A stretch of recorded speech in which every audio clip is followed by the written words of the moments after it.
dengan penuh ucapan syukur, Yes. kami menghampiri tahta-Mu yang kudus. Terima kasih Bapa. Engkaulah satu-satunya Elohim yang layak disembah. Amin. Hanya Engkaulah Elohim Yes. yang memelihara, menjaga, melindungi kehidupan kami dari hari lepas hari. Amin. Sehingga dalam ibadah RF Sabat ini kami dapat memuliakan, mengagungkan nama-Mu. Terima kasih Bapa. Tuhan, kami akan belajar firman-Mu. Beri hikmat akal budi kepada hamba-Mu dan kepada setiap kami yang mendengar firman-Mu dengan urapan yang sama, Amin. agar firman yang ditaburkan dapat kami pahami dan kami mengerti di dalam kehidupan kami. Amin. Terima kasih Bapa. Demi nama Adonai Yeshua HaMashiach, Tuhan dan Juru Selamat kami sudah berdoa dan mengucap syukur. Haleluya. Semua yang percaya katakan amin. Shalom Aleichem. Puji Bapak Yahweh, Bapak Ibu saudara sekalian, sesuai dengan flyer yang sudah Bapak Ibu terima, firman yang saya sampaikan pada saat ini dalam ibadah RF Sabat adalah 10 tulah Mitzrayim. Hari ini merupakan seri yang pertama. Untuk merefleksi, saya akan menyampaikan satu persatu dengan perlahan-lahan supaya Bapak Ibu bisa mengikuti. Tulah yang pertama adalah darah. Ayatnya di dalam Keluaran 7 ayat 17 sampai 22. Kemudian tulah yang kedua adalah kata. Ada di dalam Keluaran 8 ayat 1 sampai 15. Nanti bisa dicek lagi. Yang ketiga adalah tulah nyamuk. Di dalam Keluaran 8 ayat 16 sampai 19. Tulah yang keempat adalah lalat pikat. Lalat pikat itu kalau di Indonesia itu lalat yang gede-gede. Bukan lalat hijau. Lalat tapi yang ada di binatang itu loh. Yang nyedot darah. Kemudian tulah yang kelima adalah penyakit sampar pada ternak. Itu ada di dalam Keluaran 9 ayat 1 sampai 10. Tulah yang keenam adalah barah. Keluaran 9 ayat 8 sampai 12. Tulah yang ketujuh hujan es. Keluaran 9 ayat 13 sampai, nanti bisa dikoreksi lagi. Yang ke-8 tulah belalang. Keluaran 10 ayat 1 sampai ayat yang ke-20. Yang ke-9 adalah tulah gelap gulita. Keluaran 10 ayat 21 sampai 29. Kemudian yang terakhir tulah yang ke-10 adalah kematian anak sulung. Itu ada di Keluaran 11 ayat 1 sampai 10 dan Keluaran 12 ayat 29 sampai 30. Semua ada berapa tulah saudara-saudara? 10. Pernahkah kita merenung kenapa kok 10 tulah? Tidak 5 saja atau 1 saja cukup dibuat orang Mitzrayim berantakan semua misalkan. Atau biar tambah seru, tulahnya ada 20 misalkan. Ya. Bapak Ibu, kalau kita kembali ke angka 10, kita mengenal adanya 10 perintah Elohim yang ada di dalam kitab Keluaran pasal 20 ayat 1 sampai 17. Angka 10 ini memiliki makna yang banyak. Saya tidak akan menerangkan satu persatu makna angka 10, tetapi saya lebih menekankan kepada darah, tulah darah. Kenapa tulah darah menjadi peringatan bagi orang Mitzrayim yang pertama? Mbok pertama itu jangan darah, misalkan nyamuk dulu atau lalat pikat dulu. Kenapa? Yang pertama adalah darah. Bapak Ibu perhatikan bahwa sumber kehidupan orang Mitsraim itu ada pada air Sungai Nil. Saya pernah berdiri di jembatan Sungai Nil. Sungainya besar, airnya cukup deras begitu ya. Nah, kalau kita membaca di dalam kitab suci, air Sungai Nil itu merupakan sumber kehidupan orang Mitsraim atau orang Mesir. Dalam tulah darah, maka air Sungai Nil itu berubah menjadi darah, bukan karena airnya berwarna merah, tetapi memang berupa darah. Jadi kalau diambil, dicium itu bau darah. Bau darah itu apa sih? Amis ya, anyir. Sehingga itu menjadi peringatan kepada orang-orang Mitsraim atau Mesir untuk membebaskan bangsa Israel atau menghadapi konsekuensi darah yang berkaitan dengan kehidupan mereka. Kita membuka di dalam Keluaran 7 ayat yang ke-18. Sungai Nil yang ada kehidupannya, dan itu menjadi kehidupan bagi orang Mitsraim, orang Mesir. Keluaran 7 ayat 18 dikatakan, dan ikan yang ada di dalam sungai itu akan mati, dan sungai itu akan berbau busuk, dan orang-orang Mitsraim akan menjadi jijik meminum air dari sungai itu. Ikan dan hewan-hewan akan mati dan membusuk dengan darah yang datang dari Elohim. Kita kadang kurang mengabaikan tentang masalah air, saudara-saudara. Ketika kita tidak bermasalah dengan air, kita tidak terlalu peduli dengan air. Tapi coba ketika sumber air kita mampet, baru kita kelabaan ya. Mau mandi susah, mau minum susah. Jadi ini kehidupan sumbernya pada air. Dan kalau kita bicara air, ada satu pribadi yang mengaku dirinya sebagai air hidup. Siapa, saudara-saudara? Yeshua HaMashiach sebagai air kehidupan. Jadi ikan dan hewan-hewan akan mati dan membusuk dengan darah yang datang dari Elohim. Ini mengandung arti bahwa darah Elohim itu mematikan kehidupan Mitsraim.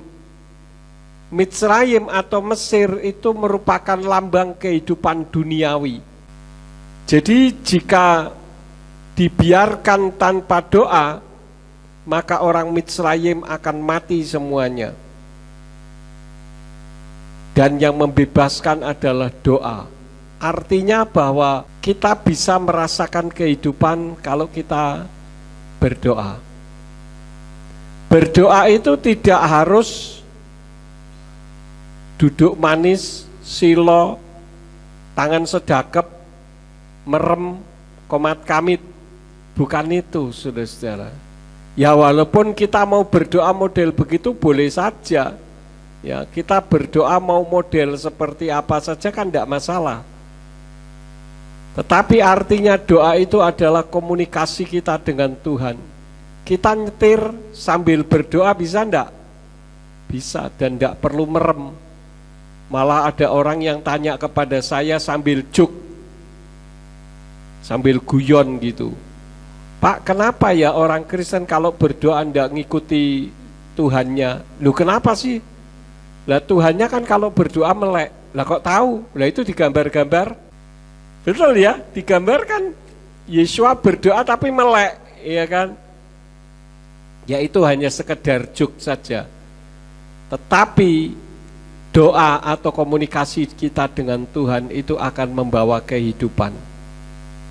Buktinya Paro atau Fir'aun ketika mengalami tulah yang pertama, kalau Mose dan Harun tidak berdoa kepada Bapa Yahweh, mereka semua akan mati, saudara-saudara. Bangsa Israel bisa keluar dari perbudakan di Mitsraim harus dengan darah. Ini tulah pertama. Itu kenapa darah? Karena itu adalah sumber kehidupan yang paling penting. Di dalam kitab Keluaran pasal yang ke-12 ayat 21 sampai 24 dari Indonesian Literal Translation dikatakan demikian.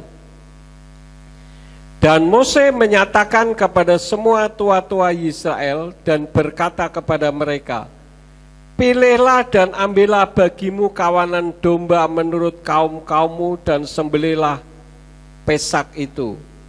Dan kamu harus mengambil seikat hisop dan mencelupkannya ke dalam darah yang ada dalam pasu. Dan dari darah yang di dalam pasu itu kamu harus melaburkannya pada ambang pintu dan pada kedua tiangnya. Dan kamu janganlah seorang pun keluar dari pintu rumahnya sampai pagi. Jadi ini keadaan mencekam, saudara. Saya ingat kejadian seperti yang tertulis ini ketika zaman G30 SPKI dulu. Saya ingat betul waktu itu saya umur sekitar 5 tahun. Karena kan 30 SPKI kan tahun 65 ya. Jadi saya masih ingat waktu itu keadaan mencekam. Kalau sudah sore itu ada sirine dan diingatkan supaya masuk rumah, rumah ditutup, kemudian lampunya dimatikan. Jadi suasananya itu mencekam, saudara-saudara. Jadi ketika saya membaca ini saya ingat zaman dulu. Saya lanjutkan ayat 23. Dan Yahweh akan melintas untuk memukul orang-orang Mitsraim, dan dia akan melihat darah pada ambang dan pada kedua tiang pintu itu, dan Yahweh akan lewat di atas pintu itu, dan dia tidak akan mengizinkan si pembinasa masuk ke dalam rumahmu untuk memukulmu. Dan kamu harus memelihara hal ini sebagai ketetapan bagimu dan bagi anak-anakmu sampai selama-lamanya. Jadi yang dijadikan keselamatan adalah adanya tanda darah. Dulu ketika zaman PKI, saudara, ketika sudah keadaan gelap, pintu ditutup semuanya, nanti pagi-pagi ketika keluar jam 6 pagi, itu ada orang yang sudah meninggal di depan rumah, ada yang di jalan rel kereta api, ya, dan banyak pembantaian pada saat itu. Artinya kejadian pembunuhan itu terjadi malam, sama seperti yang terjadi dalam kehidupan bangsa Mitsraim, bangsa Mesir pada saat itu. Jadi ketika malaikat maut lewat dan dia melihat ada darah di pintu, maka malaikat itu akan melewati begitu saja. Tapi ketika tidak ada, dia akan masuk, dan anak sulung dari orang yang ada di rumah itu mati. Nah, yang menjadi pertanyaannya, kenapa kok anak sulung? Kenapa tidak anak kedua atau anak ketiga? Anak pertama itu adalah anak istimewa, saudara-saudara. Jadi bersyukurlah kalau menjadi anak pertama. Tetapi anak pertama karena istimewa itulah diminta untuk menjadi panutan bagi adik-adiknya. Jadi bukan hanya, wah senang saya menjadi orang yang pertama, tidak. Tetapi ada kewajiban yang harus dilakukannya. Dan Yeshua yang ada di atas muka bumi ketika turun ke bumi ini, dia berperan seperti hewan yang darahnya dilaburkan di ambang pintu tersebut.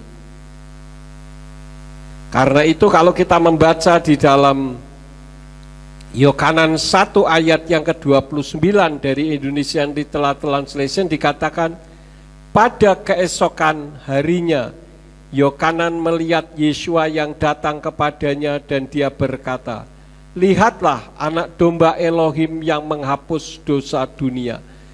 Jadi Yesua adalah anak domba Elohim yang menghapus dosa.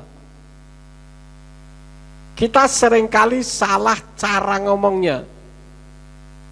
Yesua menebus dosa. Yesua bukan menebus dosa, tapi menghapus dosa.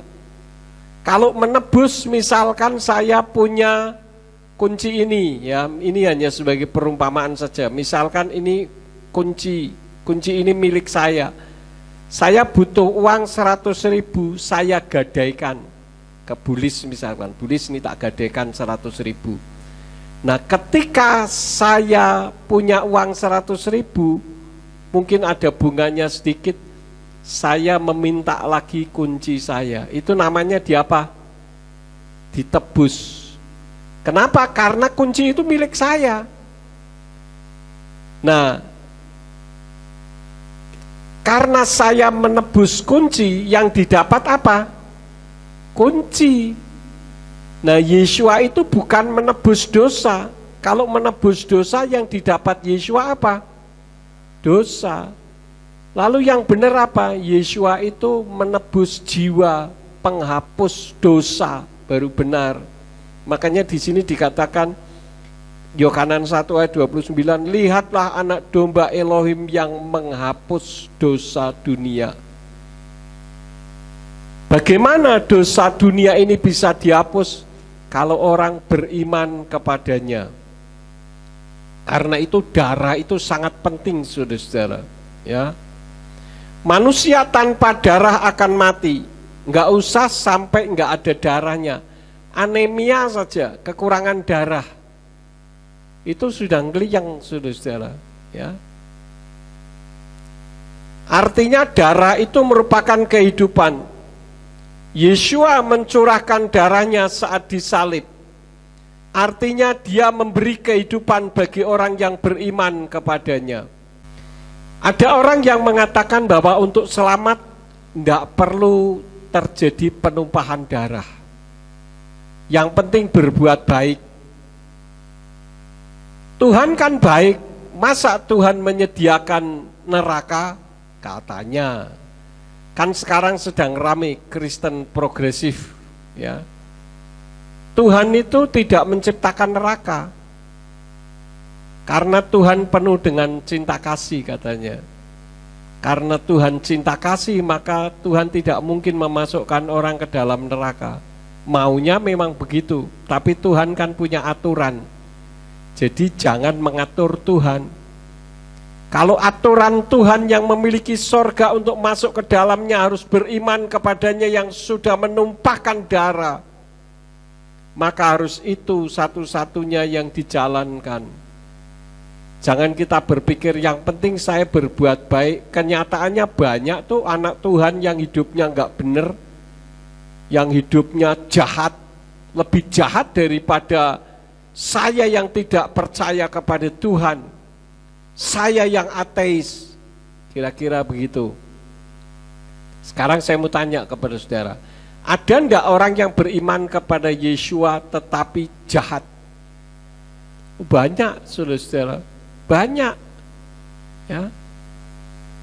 Jadi bukan berarti kalau sudah beriman kepada Yesua jadi baik, tidak. Kembali kita harus menyalibkan tubuh kita. Yang firman Elohim katakan kamu harus sempurna sama seperti Bapamu yang di surga sempurna.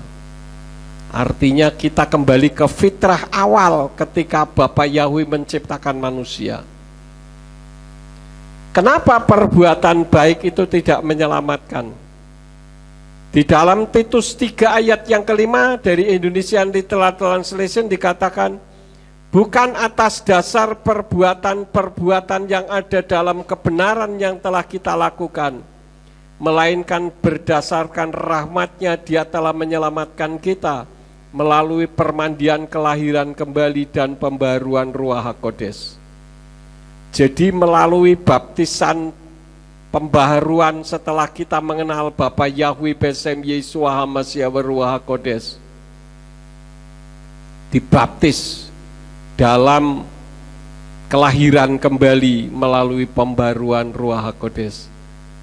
Karena itu di dalam Matius 7 ayat yang ke-21 dikatakan bukan setiap orang yang berseru kepadaku Tuhan, Tuhan akan masuk surga, tetapi dia yang melakukan kehendak Bapa.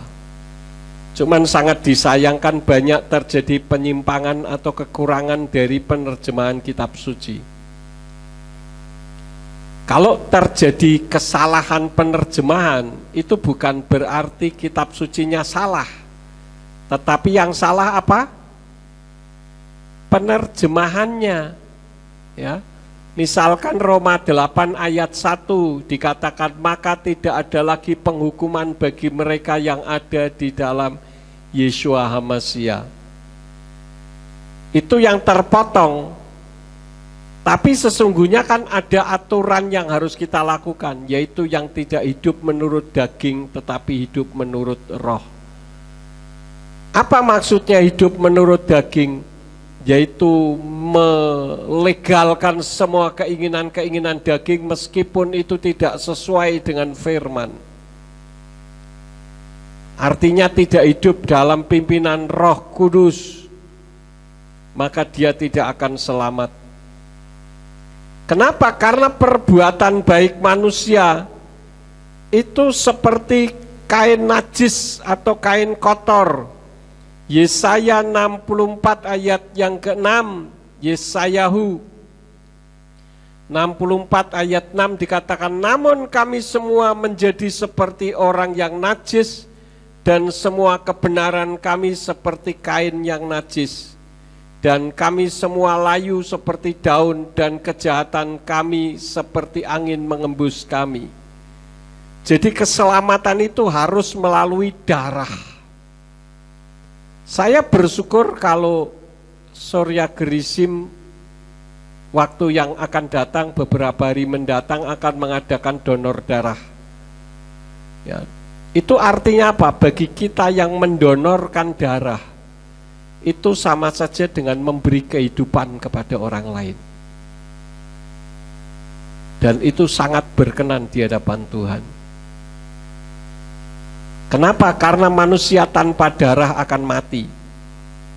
Pernah terjadi sebuah kejadian tabrakan antara kereta api dengan kereta api di daerah Bogor kalau tidak salah beberapa puluh tahun yang lalu, di mana ada orang yang kejepit tangannya mengeluarkan darah. Orangnya masih bisa ngobrol, ya, tapi karena tangannya kejepit dan keluar darahnya, akhirnya mati juga. Matinya karena kehabisan darah.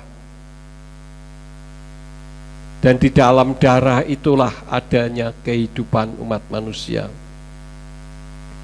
Dan tidak ada penyambung lidah Elohim atau nabi atau nevi yang mati mencurahkan darahnya bagi keselamatan jiwa. Hanya Yeshua HaMashiach lah satu-satunya. Kalau nevi atau penyambung lidah Elohim itu banyak. Di dalam perjanjian lama juga banyak nabi-nabi, bahkan ada sekolah nabi segala. Tetapi tidak ada di antara mereka yang mati mencurahkan darah untuk orang yang percaya kepada pengajarannya. Tetapi Yeshua melakukan itu. Artinya kita tidak bisa bertumpu dengan kebaikan kita. Tapi bukan berarti setelah menerima Yeshua HaMashiach tidak berbuat baik. Tidak bisa, saudara-saudara.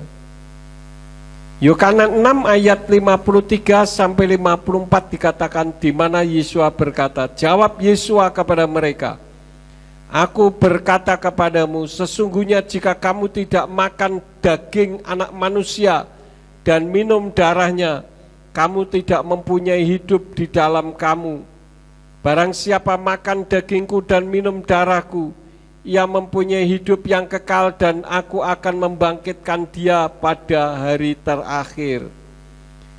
Ayat tersebut tidak bisa diaplikasikan secara letterlek artinya minum darah dan makan daging, bukan itu. Tetapi ayat ini secara simbolis dalam konteks perjamuan kudus, di mana darah dan tubuh Yeshua melambangkan penebusan jiwa bagi orang-orang Yahudi. Tapi bagi kita membeli jiwa, jiwanya kita beli. Ya, jiwa kita dibeli oleh Yeshua maksudnya. Tetapi bukan berarti perjamuan kudus itu menyelamatkan atau mengkuduskan. Karena sekarang ini ada pengajaran baru di internet. Makanya saya sampaikan kepada keluarga Gereja Pemulihan Firman Surya Kebenaran supaya hati-hati belajar di internet. Di internet ada orang yang mengajarkan bahwa perjamuan kudus itu menyelamatkan dan menguduskan. Kalau tidak ikut perjamuan kudus dalam waktu seperti yang diajarkan, maka ketika rapture atau terjadi pengangkatan tidak terangkat. Perjamuan kudus tidak ada kaitannya dengan keselamatan. Tetapi perjamuan kudus itu untuk mengingat ada darah yang tercurah, yaitu darah Yeshua HaMashiach yang menyelamatkan kita. Saya katakan jika perjamuan kudus itu menyelamatkan atau menguduskan, maka kita akan lakukan perjamuan kudus di rumah masing-masing tiap 30 menit. Iya kan? Darah Yeshua membenarkan untuk menyelamatkan jiwa manusia. Satu lagi di dalam Roma 5 ayat yang ke-9. Dari Indonesian Literal Translation dikatakan, kemudian terlebih lagi sekarang sesudah dibenarkan oleh darahnya, kita akan diselamatkan olehnya dari murka. Murka apa? Murka Elohim bagi orang-orang yang berbuat jahat, yang tidak mau beriman kepada Yeshua HaMashiach. Jadi kalau dikatakan bahwa di bawah kolong langit ini tidak ada nama lain yang olehnya manusia diselamatkan selain di dalam nama Yeshua HaMashiach, itu bukan karena mau saya, tetapi karena firman yang memiliki sorga yang mengatakannya. Jadi kita harus menaati pemilik sorga kalau memang pengen masuk ke sorganya Bapa Yahweh di dalam nama Yeshua HaMashiach dan Ruach HaKodes. Kalau ingin masuknya ke sorga yang lain, ya harus ikut aturan sorga yang lain itu. Tetapi kan sorga yang benar-benar sorga menurut kitab suci adalah sorga yang tempat di mana Yeshua dan Bapa Yahweh berada atau tinggal di sana. Dan pencurahan darah itu melambangkan kasih yang abadi. Di dalam Matius 26 ayat yang ke-28 dikatakan, sebab inilah darahku, darah perjanjian baru yang dicurahkan bagi banyak orang sebagai penghapus dosa. Jadi kita yang berdosa ini dihapus dosanya karena darah Yeshua HaMashiach. Tetapi kalau kita bersedia melakukan firman-Nya, meskipun kita mengenal Yeshua, bahkan mengenal Bapa Yahweh, tetapi kalau kita tidak melakukan perintahnya, maka kita tetap tidak akan selamat. Karena bukan hanya beriman kepada Yeshua pasti selamat, titik. Belum, itu belum titik, masih koma. Harus melakukan firman-Nya. Apa firman-Nya? Yang menyenangkan hati Bapa Yahweh, tidak berbuat jahat, tidak merugikan orang lain, dan hidup sesuai dengan apa yang Tuhan ajarkan. Oleh karena itulah maka dalam kesempatan ini Bapak Ibu yang sehat dan memungkinkan untuk donor darah, saya menghimbau supaya bisa ikut donor darah. Kenapa? Karena itu membawa keselamatan bagi orang lain. Artinya darah saudara itu satu tetes pun itu berharga di mata keselamatan nyawa orang lain. Jadi saya bersyukur juga karena dari PMI kemarin saya mendengar dari Pak Simeon yang donor darah itu harus 35 orang. Jadi cukup banyak. Karena itu bagi yang belum silahkan bisa mendaftarkan diri. Dan kalau darah itu keluar akan terjadi sirkulasi. Jadi jangan khawatir kehabisan darah, saudara-saudara. Nanti sebelum diambil darahnya kan dicek dulu tekanannya tinggi atau enggak. Kalau tekanannya tinggi ya enggak bisa. Atau minum obat itu enggak boleh. Ya, jadi dalam kesempatan inilah saya sekaligus menghimbau supaya bukan hanya jemaat di Ambarawa, tetapi semua saudara yang mendengarkan firman ini yang masih memungkinkan menjangkau untuk bisa ikut meramaikan donor darah supaya bisa membawa kehidupan bagi orang lain. Oleh karena itulah maka dalam kesempatan malam hari ini biarlah kita merenungkan apakah darah Yesua sudah menyucikan di dalam kehidupan kita. Artinya kita menerima Dia sebagai Tuhan dan Juru Selamat secara pribadi.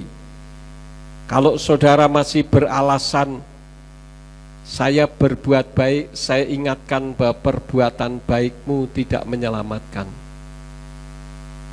Tetapi untuk diselamatkan harus berbuat baik selain menerima Yeshua HaMashiach sebagai Tuhan dan Juru Selamat. Orang-orang Mitsrayim mati kalau bukan karena ada darah anak domba. Dan kita melihat satu kenyataan pada akhirnya Paro mempersilahkan bangsa Israel keluar dari Mitsrayim menuju ke tanah perjanjian karena mereka tidak tahan dengan kematian anak-anak sulung, dari anak-anak sulung budak sampai anak sulung Paro atau Fir'aun. Artinya Tuhan tidak pandang bulu. Mumpung masih ada kesempatan, kalau kita melihat tanda-tanda kedatangan Yeshua HaMashiach sudah sangat dekat, karena gempa bumi, tanah longsor, penderitaan kehidupan manusia terus, dan seperti yang tertulis dalam kitab Matius pasal yang ke-24.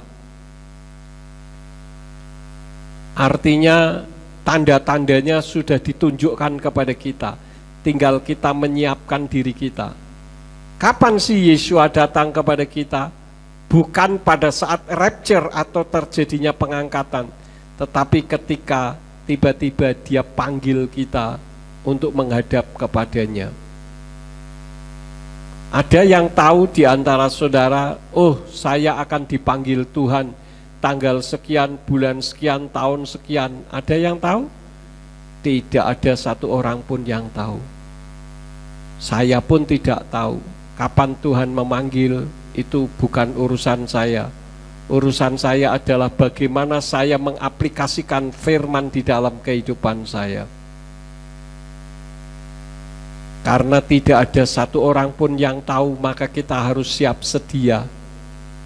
Tuhan jemput kita malam nanti bisa atau tidak? Bisa. Besok bisa atau tidak? Bisa saja. Ya.